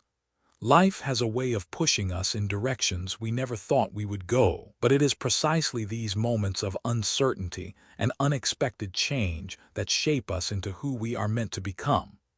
The moments when we surrender to life's flow are often the moments when we grow the most. When we hold on too tightly to our plans and expectations, we miss the opportunity to embrace new experiences, to step into the unknown, and to trust that the universe has something better in store for us. Life's flow is not a force that is working against us. It is a current that is guiding us toward greater wisdom, greater love, and greater peace. Practical advice: exercises in trusting the flow of life, even during challenging times. Learning to trust the flow of life, especially during difficult or uncertain times, requires practice. Here are some exercises to help you release your need for control and begin trusting life's natural rhythm. Practice letting go of small things. Start with small acts of letting go. If you find yourself gripping tightly to an idea or plan, take a step back and allow yourself to release it. For example, if you're planning a trip and things aren't going as planned, let go of the need for everything to be perfect. Allow the journey to unfold naturally without trying to control every detail. Embrace uncertainty in daily life. Life is full of uncertainty. Rather than seeing it as something to fear, practice embracing it. When you face an uncertain situation, take a moment to breathe deeply and remind yourself that it is not your job to control the outcome. Trust that the flow of life will guide you to where you need to be, even if you can't see the full picture right now. Cultivate patience. Trusting the flow of life often requires patience. When things don't go as planned, take a moment to pause and reflect. Ask yourself, what is this situation teaching me? How can I learn and grow from this experience? Patience allows us to sit with the discomfort of uncertainty and to allow it to transform us. Release expectations. Often, our suffering comes from the gap between our expectations and reality. When we let go of rigid expectations, we open ourselves to the possibility of something better. Allow life to surprise you by releasing the need to control every aspect of it. Living with uncertainty. Living with uncertainty means accepting that we cannot know what will happen next. It means stepping into each moment without a fixed agenda, without the need to control the future, and without the desire for certainty. Uncertainty can feel unsettling, but it is also where the richness of life resides. When we embrace uncertainty, we free ourselves from the chains of expectation and fear. We stop looking for answers and start living the questions. We become more present, more attuned to the flow of life, and more open to the lessons that come with each turn of the river. Living with uncertainty allows us to experience life with greater peace because it frees us from the burden of needing to know everything. It allows us to enjoy the beauty of the unknown, to trust that even in the most challenging times, life is unfolding exactly as it should. The more we embrace uncertainty, the more we discover the wisdom and grace that come from surrendering to the flow of life. Activity. A guided reflection on moments when uncertainty led to unexpected outcomes. To help you embrace the flow of life and release your need for control, try this guided reflection. Find a quiet place. Sit in a quiet, comfortable space where you won't be disturbed. Close your eyes and take a deep breath. Reflect on a time when life felt uncertain. Think back to a time in your life when things were uncertain. Perhaps you faced a difficult decision or an unexpected change occurred. Let yourself feel the emotions that arose during that time. Notice what happened. Reflect on what came out of that uncertainty. What unexpected opportunities arose? What lessons did you learn? How did that moment of uncertainty shape who you are today? Embrace the beauty of uncertainty. Now, take a moment to sit with the uncertainty in your life today. What are you holding onto? What are you afraid of? Allow yourself to surrender the need to control the future and trust that life's flow will lead you exactly where you need to go. Release the need for control. Finally, take a deep breath and let go of any lingering need for control. Trust that the flow of life is always guiding you, even when you can't see the next step. The flow of life is a dance between control and surrender, between certainty and uncertainty. When we learn to trust the flow, we stop fighting against life's currents and instead allow ourselves to be carried to new shores, new opportunities, and new wisdom.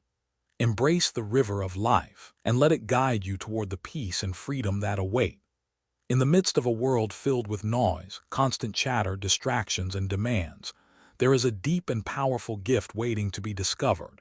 It is the gift of silence. We often see silence as a mere absence of sound, a void, an empty space that we seek to fill with something, anything, to avoid discomfort. But silence, in its truest sense, is not an empty space to be feared or avoided. It is a doorway to deep awareness, insight, and peace. In Buddhism, silence is not just the absence of noise, it is a sacred practice. Silence holds the potential to awaken the mind, clear the clutter of thoughts, and connect us to the essence of who we truly are. Through silence, we are invited to rest in stillness, to allow our minds to settle and our hearts to open. It is in this space of quietude that true clarity emerges, not as a result of force or effort, but as a natural unfolding of awareness. The importance of silence in spiritual practice. The Buddha, in his teachings, emphasized the power of silence not just as a form of external stillness, but as an internal practice of mindfulness. Silence allows us to step away from the noise of our thoughts, the distractions of our daily lives, and the constant pull of external stimuli.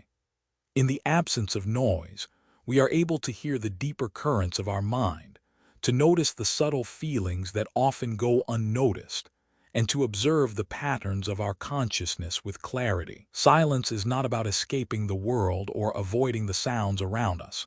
It is about creating a space where we can truly listen. Listening, in this sense, is not just a physical act, it is a spiritual practice. It is the ability to turn inward, to observe the ebb and flow of our thoughts and emotions without judgment, and to connect with the present moment in its fullest form. In spiritual practice, silence is not a passive state, but an active engagement with our inner world. It is a way to deepen our awareness, to clear the mental clutter that often clouds our perception, and to experience the world as it truly is, free from the distortions of judgment, fear, and attachment.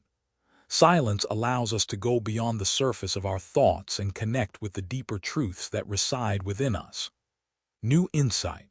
The practice of silence is not about avoiding sound, but about clearing the mind. One of the most common misconceptions about silence is that it is about avoiding sound or external distractions. But in reality, silence is not about the absence of sound. It is about the absence of mental noise. In our modern lives, we are constantly bombarded by external stimuli.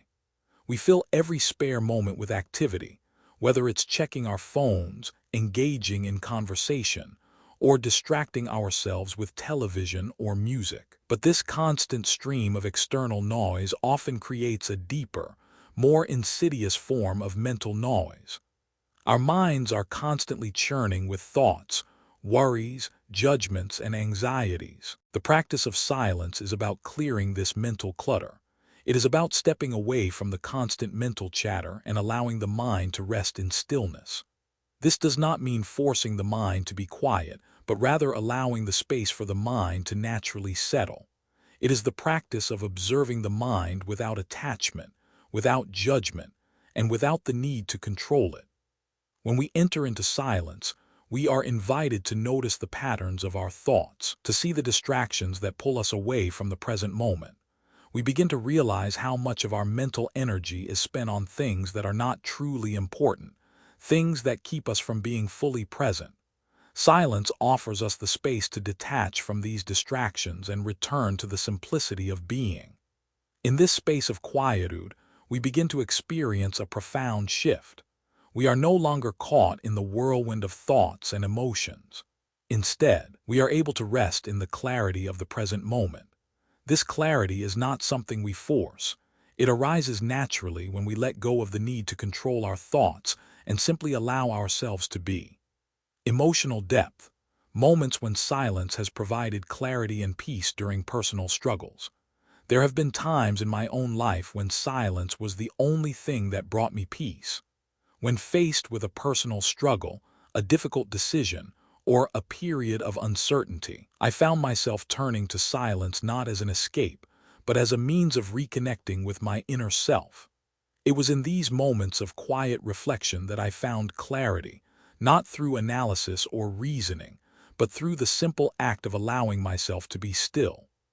I think of a time when I was overwhelmed by the pressures of life, work, family, and personal expectations weighing heavily on my mind.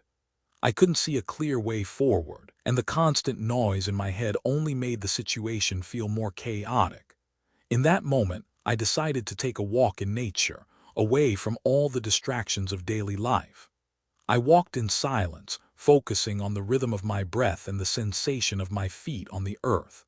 At first, my mind was noisy, filled with thoughts about what I needed to do, what I hadn't accomplished, and the uncertainty of the future.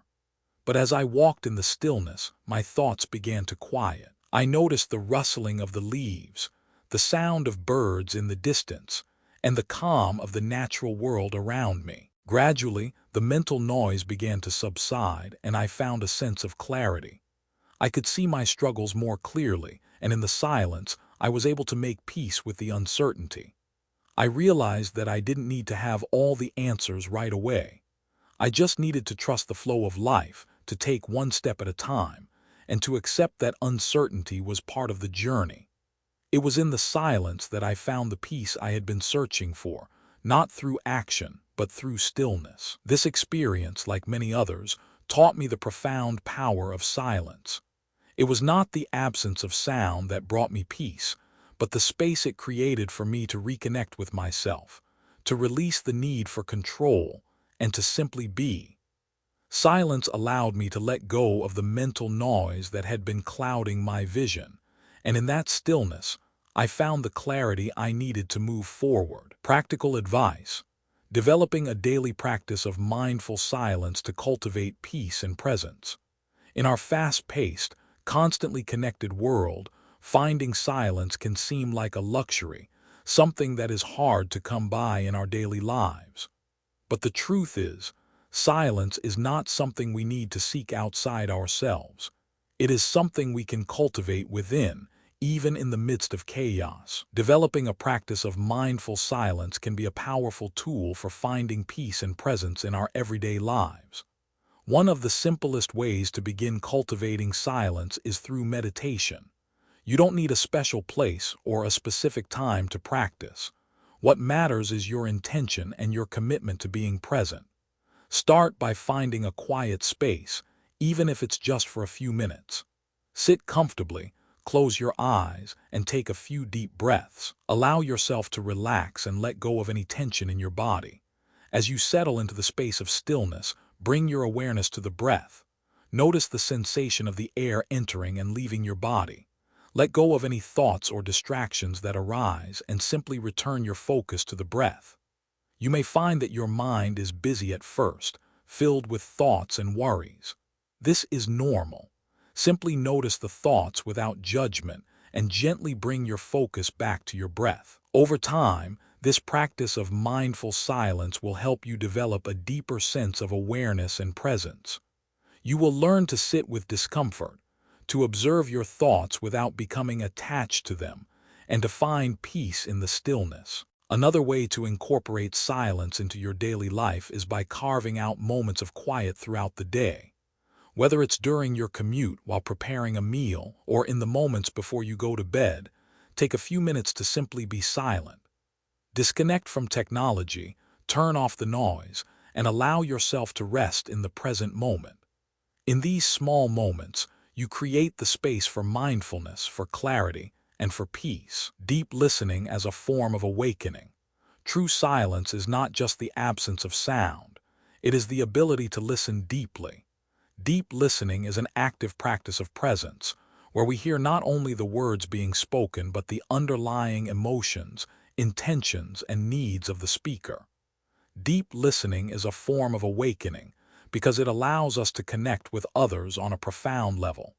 It is an invitation to hear beyond the surface, to understand the deeper truths that lie beneath words. Deep listening also extends to ourselves. We are often so caught up in the noise of our thoughts that we fail to listen to our own inner voice. Through silence, we create the space to hear our own needs, our own desires, and our own truths. We begin to recognize the patterns of our thoughts and emotions, and we can respond to them with compassion and understanding. Activity, an exercise in deep listening, both to others and to oneself without judgment. To practice deep listening, find a quiet space where you can sit with a partner or alone. If you are practicing with another person, ask them to share something they are going through without the need for solutions or advice. Your role is simply to listen. As they speak, pay close attention to not just their words, but their tone, their body language, and the emotions behind their words. Allow them to express themselves fully without interrupting or offering your own perspective. As you listen, try to put aside any judgments or assumptions. Let go of the need to fix or change the situation. Simply be present with them, offering the gift of your full attention. After they have finished speaking, take a moment to reflect on how the conversation made you feel. What did you notice about your own reactions? How did your thoughts shift as you listened? If you are practicing deep listening with yourself, sit in silence and allow yourself to tune into your thoughts and feelings. What is on your mind? What emotions are you experiencing? Simply observe these thoughts and feelings without judgment. Notice if you tend to criticize yourself or try to push away certain emotions. Instead, allow yourself to listen with compassion as you would to a dear friend. Through deep listening, we awaken to the truth of our own hearts and the hearts of others. It is through silence, both external and internal, that we begin to hear the deeper truths that are often obscured by noise and distraction. Silence is not just the absence of sound. It is the presence of awareness, the space in which transformation occurs. Silence is a powerful tool for awakening. It invites us to listen, to observe, and to connect with the deepest parts of ourselves and others. Through silence, we can find clarity, peace, and a deeper sense of connection. By cultivating a practice of mindful silence, we open the door to a life that is more present, more compassionate, and more attuned to the flow of life. In this silence, we find the wisdom to navigate the world with grace and the peace to live fully in the present moment. In the depths of every human heart lies a hidden jewel, an innate, unchanging essence that has always been present, though often veiled by the distractions of life. This essence is Buddha nature, the inherent capacity for peace, wisdom, and compassion that resides within all of us. It is not something we must attain through external achievements or intellectual efforts. It is something we must uncover by peeling back the layers of self-judgment, attachment, and ignorance that obscure its light. Buddha nature is not foreign to us. It is, in fact, our true nature, waiting patiently for us to awaken to it. The realization of Buddha nature is not a distant goal or a mystical attainment reserved for a select few. It is the recognition that the peace we seek, the wisdom we yearn for, and the compassion that heals both ourselves and others are already within us. We need not go searching for them in the external world.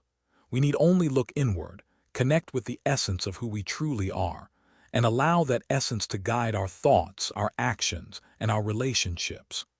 As we explore this truth, we begin to see that the challenges and suffering we face in life are not obstacles to awakening, but the very catalysts that reveal the deep well of wisdom and compassion within us.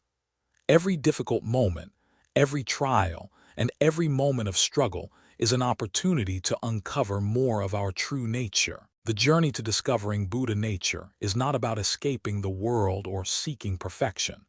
It is about accepting and embracing our imperfections as they are, knowing that within them lies the potential for profound transformation. The discovery of Buddha nature within. The idea of Buddha nature is central to Buddhist philosophy.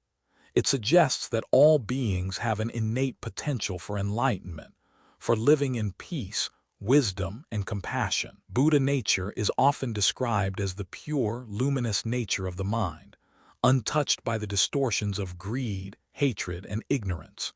It is the essence of who we truly are, the part of us that is connected to all living beings and to the universe itself.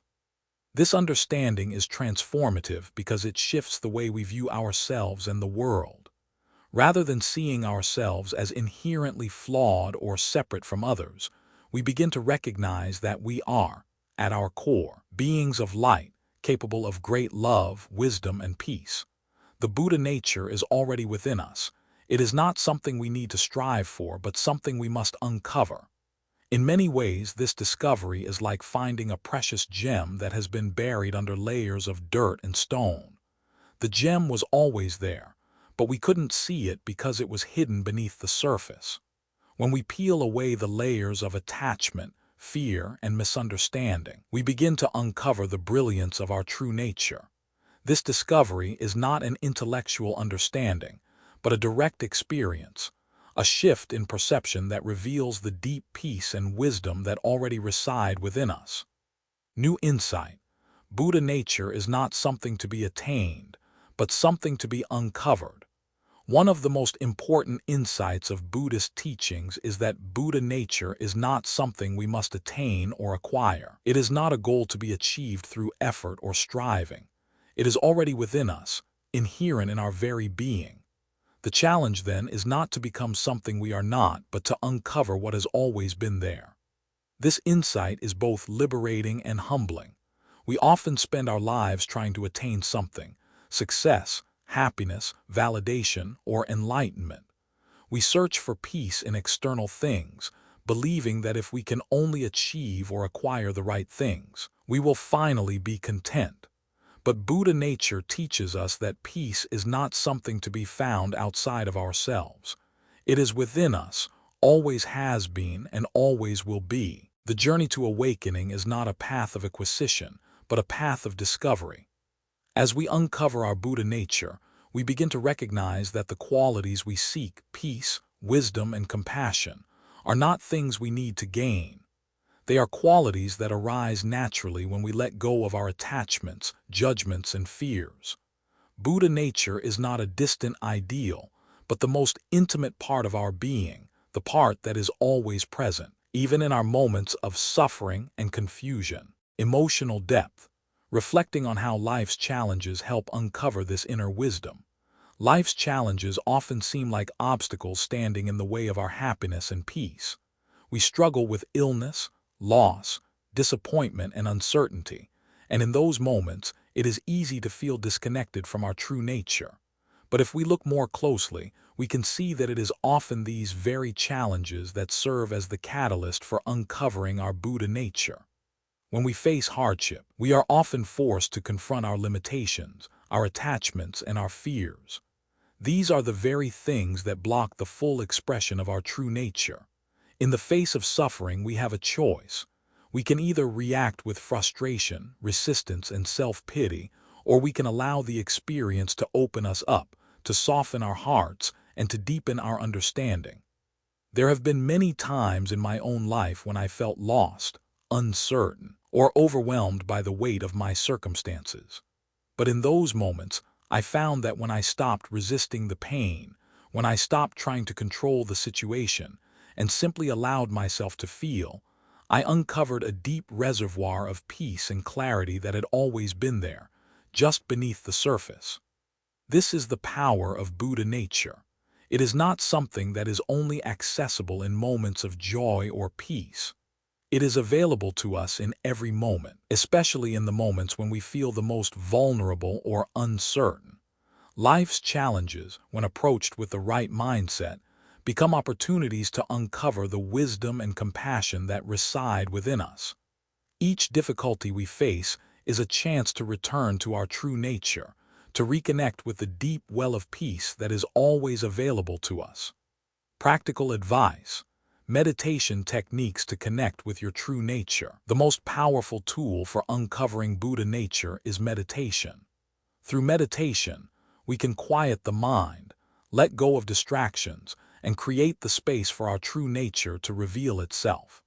Meditation is not about achieving something or forcing an experience. It is about creating the conditions for awakening to happen naturally. One of the most effective meditation practices for connecting with your true nature is mindfulness meditation. This practice involves sitting quietly and observing your thoughts, feelings, and sensations without judgment or attachment. As you meditate, you begin to notice the habitual patterns of the mind, thoughts that arise and fade, emotions that come and go. These thoughts and emotions are not who you are. They are temporary and ever-changing. What remains beneath these thoughts and emotions is your Buddha nature, the stillness, the peace, the wisdom that exists beyond the fluctuations of the mind. Another powerful meditation practice is loving-kindness meditation, metta, which focuses on cultivating compassion and goodwill for yourself and others. By repeating phrases such as, "May I be happy, may I be peaceful, may I be free from suffering," you direct loving kindness towards yourself, opening your heart and connecting with the inherent compassion that resides within you. As you expand this practice outward, directing love and compassion toward others, you deepen your connection with your true nature. Living from Buddha nature. Living from Buddha nature is about embodying the qualities of peace, wisdom, and compassion in every aspect of our lives. It is about allowing our true nature to guide our actions, our words, and our thoughts, rather than being driven by the ego or by the attachments that cause suffering. When we live from Buddha nature, we act with awareness, intention, and compassion. Our actions are not motivated by fear, desire, or self-interest, but by a deep understanding of our interconnectedness with all beings. We see ourselves not as separate from others, but as part of the same whole, and in this realization, we find the freedom to live with love, kindness, and compassion. Living from Buddha nature does not mean that we will never face difficulties or challenges. It means that we will face them with a different perspective. Instead of reacting with fear or resistance, we approach life's challenges with a sense of equanimity, knowing that we are not defined by our circumstances. Our true nature is unshaken by the external world, and it is in this recognition that we find peace. Activity, a practice of mindfulness and presence, allowing your true nature to guide your actions.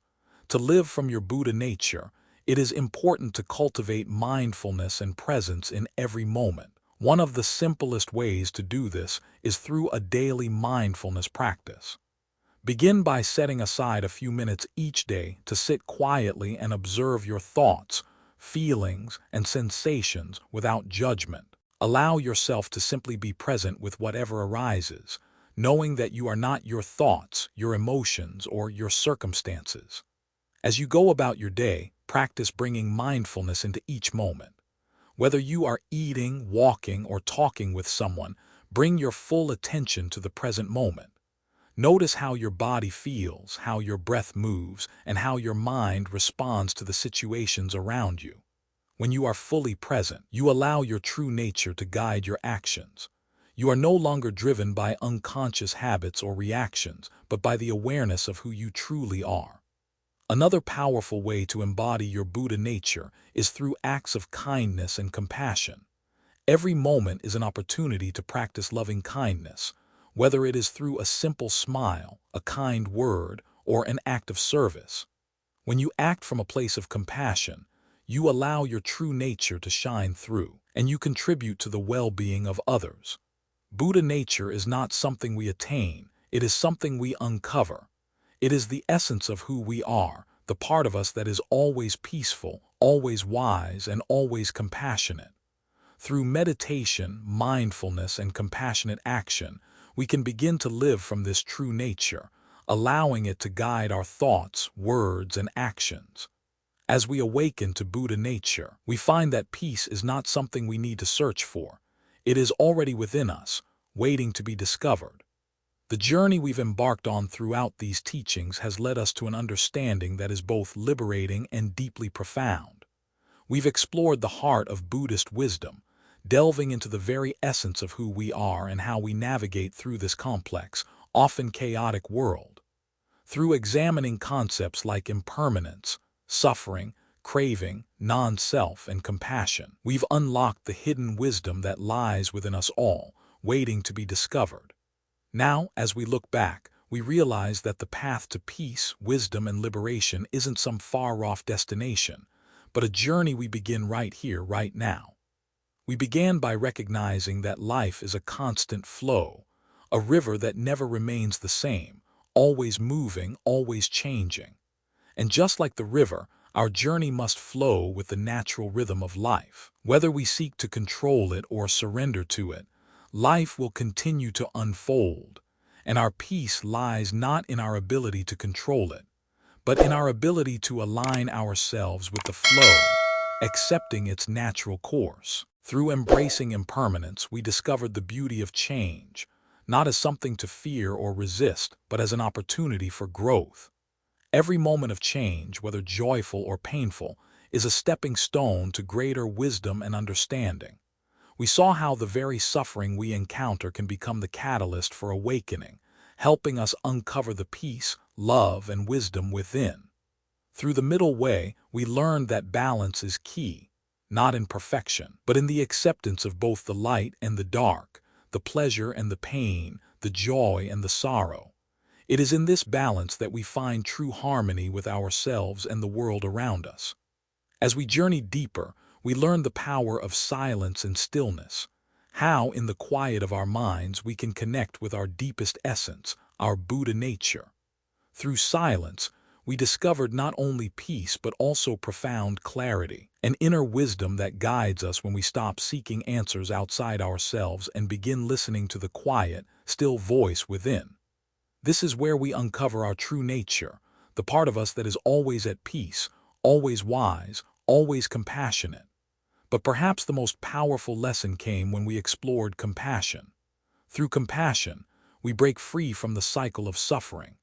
Compassion for ourselves and others is the key that unlocks the prison of judgment and fear. When we cultivate compassion, we begin to see ourselves and others with new eyes, eyes that understand, that accept, and that love. Compassion is not just a passive feeling.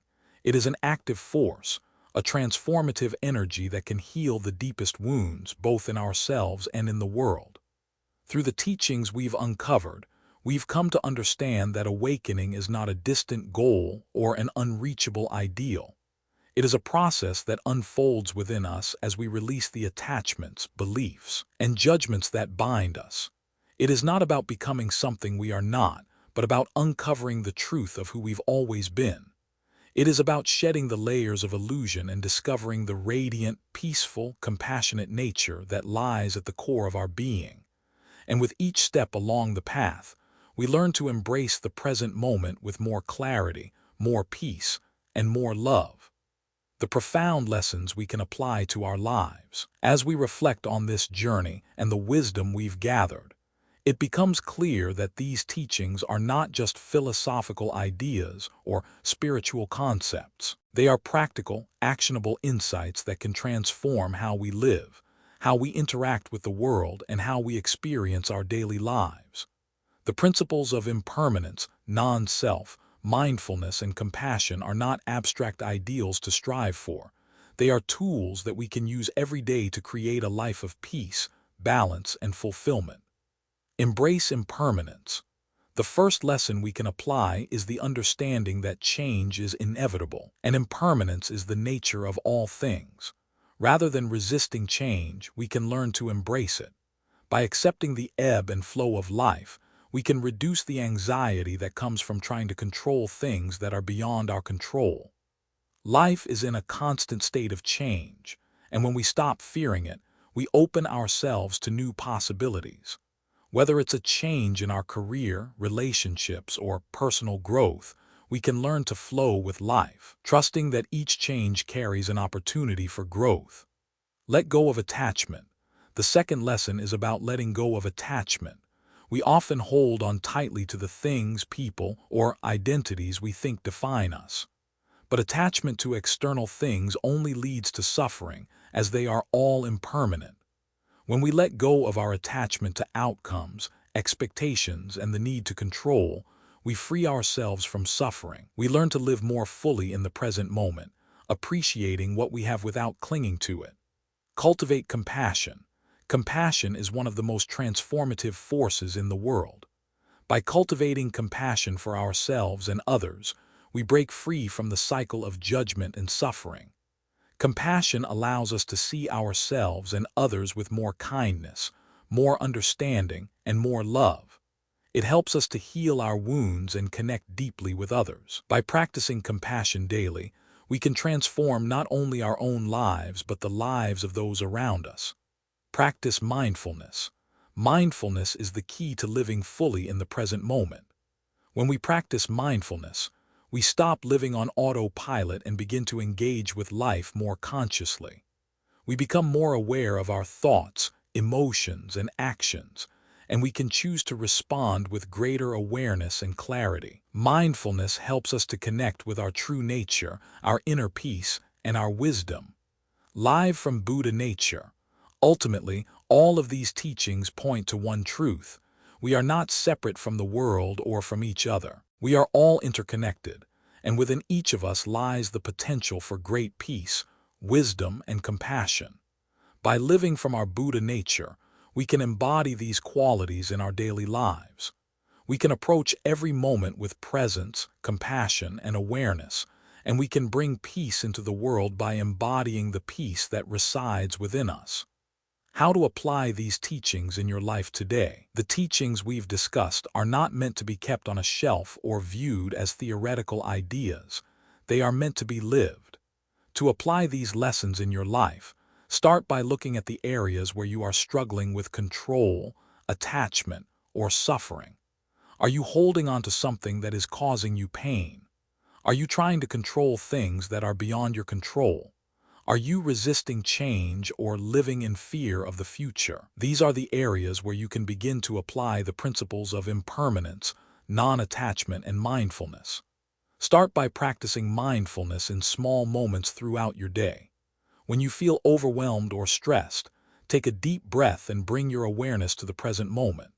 Let go of any attachment to the past or the future and simply experience the here and now. Practice compassion for yourself when you feel anxiety or frustration, and recognize that these feelings are part of the human experience. As you move through your day, notice the small moments where you can practice letting go. Whether it's letting go of a need for control in a relationship, releasing expectations about how things should unfold, or simply accepting change as a natural part of life, these small acts of letting go can bring profound peace and freedom. Finally, remember that the journey to awakening is not a destination. It is a process. It is not about becoming perfect, but about uncovering the wisdom, peace, and compassion that are already within you. Each step you take on this journey is a step toward a more authentic, peaceful, and fulfilled life. Reflection and call to action. As you reflect on these teachings and their application in your own life, I encourage you to think about how you can embody them in your everyday experiences. How can you embrace impermanence in your life? How can you let go of attachment and live with greater peace and freedom? How can you practice mindfulness, compassion, and presence in your relationships, your work, and your personal growth? I'd love to hear your thoughts and reflections. What aspects of these teachings resonate most with you? How have you experienced moments of awakening or peace in your life? Please share your thoughts in the comments below so that we can learn from each other's insights and continue to grow together. Lastly, if you found value in this journey and these teachings, please consider subscribing to Buddhism in every moment. Your support means the world and helps us create more content that inspires, heals, and transforms lives. Thank you for being a part of this journey, and may you continue to uncover the peace and wisdom that lies within you.